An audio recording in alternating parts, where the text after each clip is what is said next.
So I had a student ask me to draw out this illustration.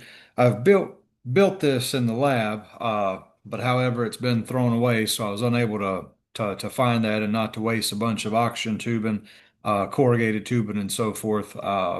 I've decided just to draw it out instead. But nonetheless, we know that with delivering oxygen therapy, we're going to deal with air entrainment ratios. You may utilize an air entrainment mask or Venturi mask. You may utilize a large volume jet nab or what have you. Uh, to help wrap what I've done in the past is I've set up multiple oxygen and air flow meters, and I've taken corrugated tubing like you can see illustrated uh, down here, and I've cut different areas within that, and I have inserted different amounts of oxygen and or air at various points. So when you're utilizing the large volume jet nab bottle, we know that you have a recommended amount of flow. This obviously gets attached to the oxygen flow meter, and then that yellow collar you can spin left or right, and that will open up the air entrainment window. But that is gonna basically it gives you different percentages of oxygen or different FiO2s, if you will. We focus in my program on the difference between the delivered oxygen versus the inspired oxygen. So an FdO2 and an FiO2. I'll talk more about that momentarily, but ultimately, everything that we're talking about right now is the total amount of oxygen, percentage, and liter flow that will be delivered to the patient interface, which in this case is the aerosol mask. So in the hospital, will you have to set something up like what I've drawn in the down here? Probably not. Up here, what you'll do is you'll take this corrugated tubing, you'll have an aerosol drainage bag in there as well to collect the excess water, and then you'll have your patient interface. In this case, like I said, it's an aerosol mask. Have our large volume jet neb bottle that is placed here. The writing is too small for me to be able to see whatever percentage, but you can probably likely go anywhere between 24 and upward to 98% with that particular large volume neb bottle. So, and while we're doing, you may set the liter flow on the large volume jet neb at 10, and then at the total flow output will change with whatever you twist and turn that yellow dial to. So let me explain the madness that's going on down right here. So on an exam for my students, or on a practical exam or a written exam, if I were to draw this out or set up the activity in the lab, would be I would take those. So anywhere you see green, those are going to be oxygen tubing, and anywhere that you see yellow, those are going to be air tubing. So green for oxygen, yellow for medical grade air, and they're attached to their appropriate flow meters.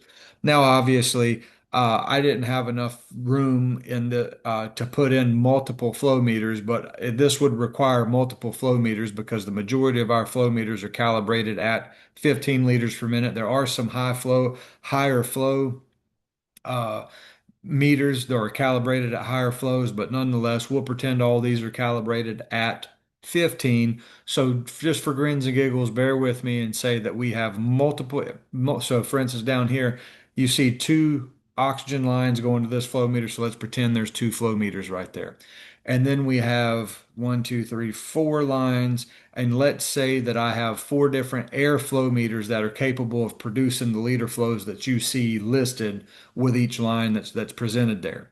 So we know that when we're looking at our air to oxygen ratios or the entrainment ratios, it essentially means that over here, when we're looking at this list, if I wanted to do a 24% oxygen concentration, that means that for every 1 liter of oxygen, I've got to match it with 25 liters of air. And as long as I'm maintaining that ratio, my end result as far as oxygen concentration should be 24%. The flows will change depending upon how much, like, so for obviously to maintain this, and if you can simplify your ratios, so just for to keep math simple, if I took that oxygen flow from 1 liter to 2 liters, I would have to match 2 liters with 25 times as much to maintain it. So I would have to bump the airflow up to 50. So 50 to 1 would, or 50 to 2 would reduce down to a 25 to 1 ratio. And that's going to give me 24%. Uh, so, and you apply that same methodology down with each air to oxygen entrainment ratio that we have. So what I'm going to ask, what we're going to do is calculate the ratio. We'll calculate the FiO2 or estimate the FiO2 and then calculate the total flow at each point along this continuum of A, B, C, D, and E. So you'll notice at the very start, I have injected 10 liters of oxygen into this corrugated tubing. And at this point A, you see that there is no air going to that point. So at point A, we have 100% oxygen, 10 liters of 100% oxygen, 0 liters of 21% air. So there's nothing there to dilute that. So at point A, my delivered amount of oxygen or the FiO2, should it make it all the way to the patient, would be 100% because that's a 0 to 1 ratio. So right here we have a 0 to 1 ratio. We have an FdO2 in this case of 100%. The reason I'm not utilizing FiO2 right here is because assuming a normal peak inspiratory flow is say 50 to 60 liters per minute for uh, spontaneously breathing patient, we know that in order for something to be qualified as a high flow device, it must meet or exceed that patient's peak inspiratory flow demand. So 10 liters is not going to meet or exceed the patient's peak inspiratory flow demand, but we are indeed delivering 100% oxygen at 10 liters per minute through this system. So the air entrainment ratio is 0 to 1, the percentage is 100%, and the total flow at this point is just simply 10 liters per minute. So now let's move on down the line a little bit to B. So keep in mind, at point A, I have injected 10 liters of air into this, excuse me, 10 liters of oxygen into this system. So once that 10 liters of oxygen is now going to mix with this 10 liters of air that's coming in here. So I have 10 of air and 10 of oxygen. If you reduce that ratio, it comes down to a 1 to 1 ratio, which is 60%. So our ratio is 1 to 1. Our FdO2 in this case, the delivered amount of oxygen is 60%. And the total flow at this point, 10 liters of oxygen, 10 liters of air, 20 liters per minute. Moving on down the road. So we're still not adding any additional oxygen into this system, but we are, for all intents and purposes, changing the rotation of this collar up here. And that will open up that entrainment window to allow more air to come in. So we're physically doing that with an additional flow meter and another line of 7 liters per minute going in. So the total airflow here at C is 17 liters, while the total oxygen flow is still 10 liters. You reduce that ratio, and we're always going to get the oxygen side to 1. So you divide both sides by 10. So this ratio reduces down to 1.7 to 1. That's our ratio. Our FdO2 at this point is 50%, and our total flow at this point is 10, 20, 27 liters per minute.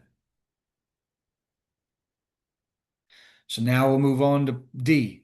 Again, all we're doing here, we're not really adjusting our flows on the flow meter per se. We're just going up here and moving this dial. We're going to get a little bit larger window now, a little bit larger opening. And if you'll hook up one of those large volume nebs and listen to the intensity when you go to a lower oxygen percentage, it has to entrain more room air. So you're going to hear a higher intensity flow because it's going to generate more flow on the outside of that as well, or through the system. So if we slide down here to D, my oxygen input at point D is still 10 liters per minute.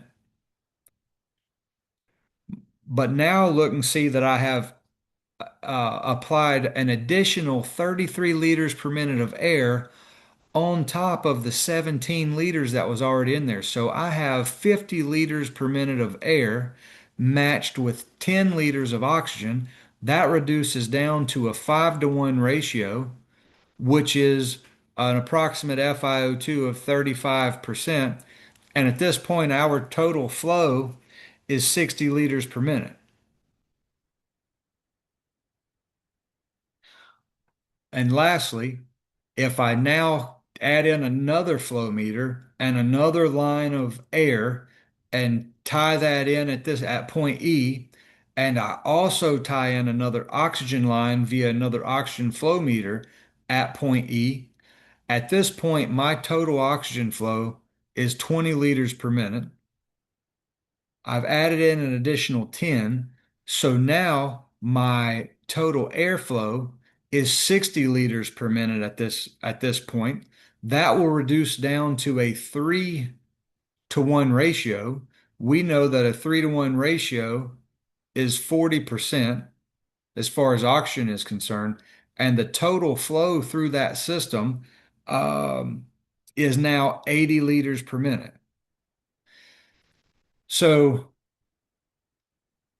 with this, the it's important to understand. Like for instance, I had made one video before, like individuals will lay patient bags or what have you, or nebulizer bags up against that. If you occlude that air entrainment port, and let's say that we had this set so that the oxygen flow meter, if we got a high flow meter that it's attached to is set at 20 liters per minute, and the dial on this bottle, this large volume jet neb, is twisted to 40%.